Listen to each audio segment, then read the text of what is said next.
Malamontes. Well, Diba kuya? Ha? Nagkikita ba pa kayo ng asawa mo? Oo naman. Masyado lang busy yan, alam mo yun. parang ikaw Kaya absent ng absent sa board meetings. Nag-a-absent ako dahil alam kong kayang-kaya nyo na yun. And besides, kaya nyo nga tinitrain si Jason to one day run the company. Kaya hindi nyo na ako kailangan doon, di ba? Iho, lumipat ka nga ng upuan. Sa asawa ko yung upuan na yan Hindi. Steve, Dad. palipatin mo nga ng upuan to.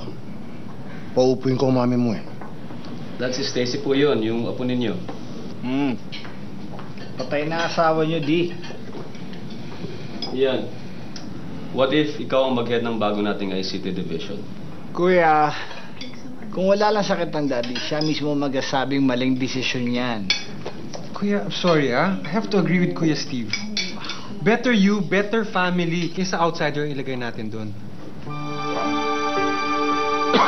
Dad! Dad! Dad! Tawag mo yung driver! Kotsa! Ate! Didi! Kailan bang tubig? Hello? Rick, nasa ICU na siya. We're going to stay here tonight. Bukas kayo naman ni Lina magbabantay sa daddy, ha? Pakisabi mo nga sa mga pamangkin mo na mag-prepare ng gamit namin, okay? I'll pick it up in a little while. Thank you.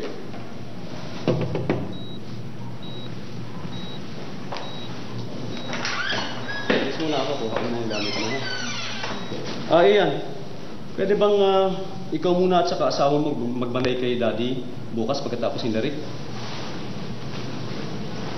Ha? Okay.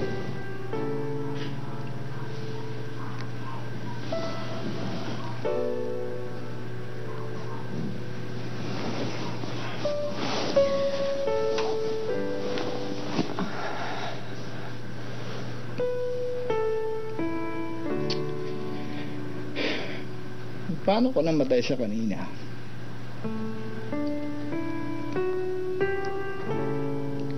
Alam mo, sa mata ng daddy, wala pa ako nagawang tama. Ano bang yung pwede niya ipagmalaki?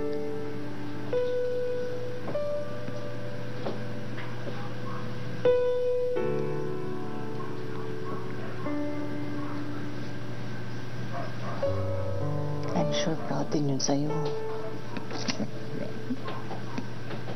Ewan ko, Joanna. Hindi niya na ako naaalala. Lahat naaalala niya except for me.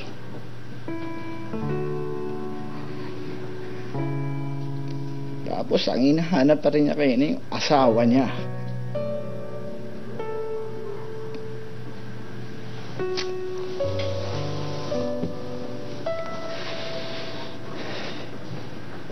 Diba? Bakit yung pa rin ang hinahanap niya? Bakit yung asawa niya pa rin?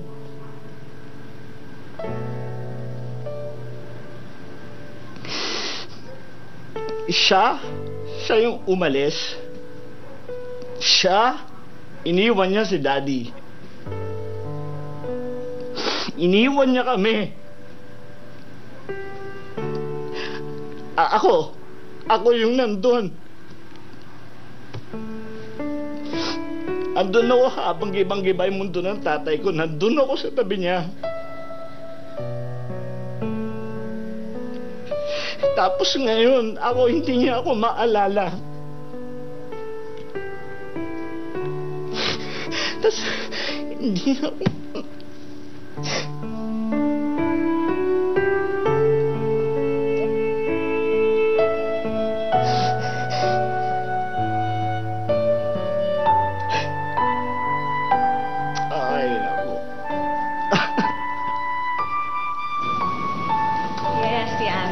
Promise. Oo.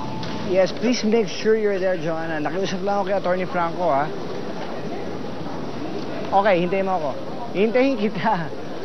I just have to entertain my guests, okay? Sandali lang to, right after lunch. Okay, bye-bye. Bye. Yung periodical? Sandali po, Doktora. Kunin ko na po. Doktora, ito na po. Thank you. Joanna?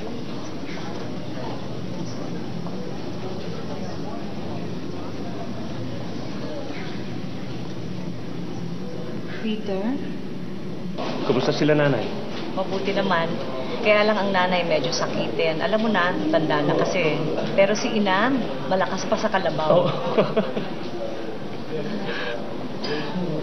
Eh, yung mga Villanueva brothers, nasusuklan pa rin sa akin? Mababago pa ba yun?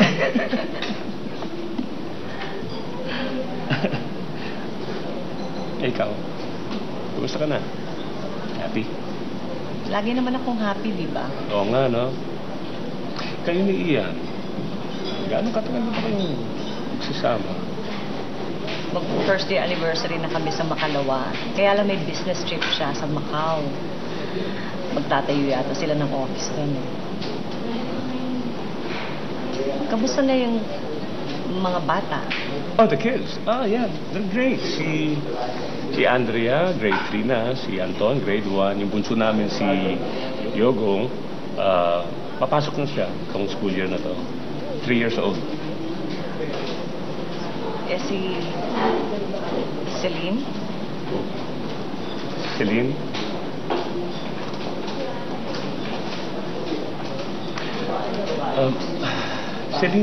Celine passed away last year. Big C. Nahirapan nga akong bumalik agad dito sa Pilipinas. But as time passed, naisip ko na hindi ko kayang palaki ng mga bata na nag-iisa sa Canada. I've been here for 3 months. Eh, ngayon lang ako nagkaroon ng lakas ng loob na lumapit sa'yo. I'm sorry. Joanne, bago namatay si Celine, she wanted me to tell you that she's sorry.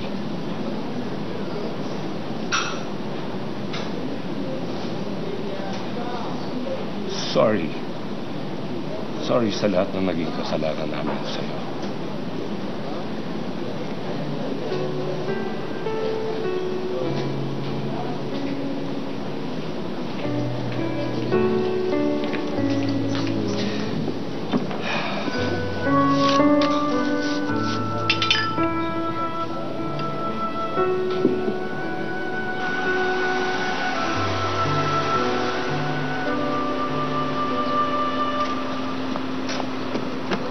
Babe, let's go. Ako na mag-park. Pwede bang hindi na lang ngayon? Babe, nakakaya kay Atty. Franco. You know, I had to extend office hours just to accommodate us. Pagod lang kasi talaga ako eh. Babe, sandali lang to. You know, I just need to sign the papers bago ako pumunta ng Macau. Sandali lang to, papark ko lang.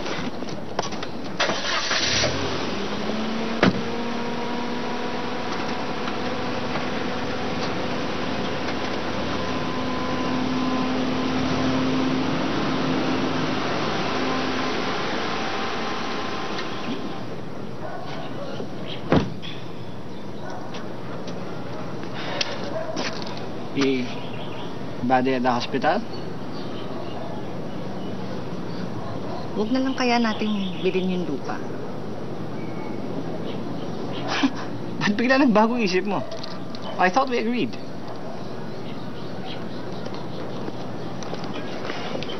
Joanna! Kanina sa ospital, dumaan si Peter. I didn't know na nandito siya.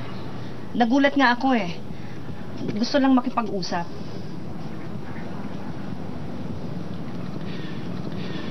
Okay. So nag-uusap kayo. Ano naman pinag-usapan nyo? Wala. Nangungumusta lang. Okay din ah. Nangamusta lang siya. Nagbago na yung isip mo. Ano, sinabi na rin ba sa'yo na mahal ka pa niya? Na gusto ka niyang balikan? Iyan, ano ba? Joanna, I have a right. I want to know. Ano pinangako niya sa'yo at bigla Wala na... naman pinapangako eh. At kung meron man, wala naman akong planong balikan siya. Pero pabalik-balik na lang kasi tayo dito sa issue na to eh. Kaya siguro ayaw mo umalis sa bahay na to. Kaya siguro kung ano ng mga dinadahilan mo sa akin para wag tayo magkaanak.